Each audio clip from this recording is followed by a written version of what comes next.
How y'all doing? This is Rob Burnham here, preaching about R&B in this another episode of Richard TV 91. This time I'm doing another episode of Walker Independence Reviews. This time I'm reviewing Walker Independence Season 1, Episode 3.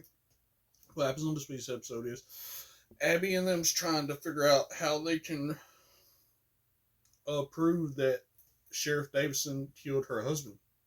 And the way they do this is Abby takes the job with Sheriff Davison working in the sheriff's office. That way she can get more information on him.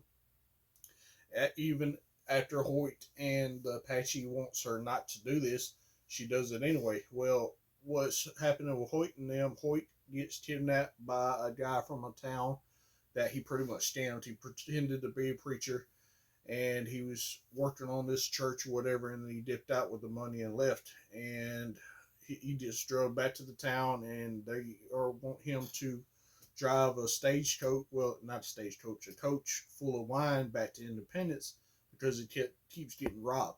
And the people who robbed it in it is actually the ones that Hoyt trained in his ex-gang.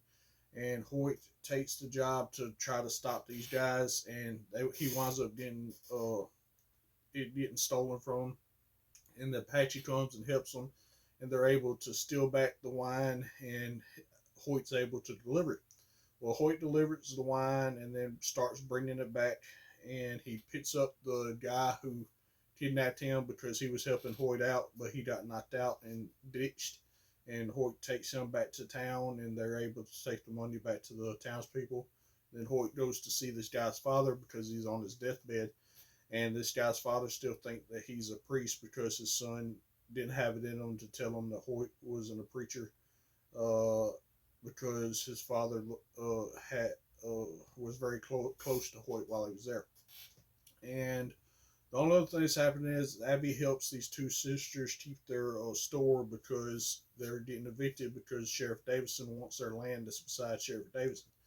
And Abby's able to help them keep their land and keep their business. And other than that, that's all that really happened. My question for y'all is, now that Abby Walker is working in the sheriff's office, what's going to happen with that? As always, Rob Burnham, here preaching on R&B Sunday night. That's Judy's awesome.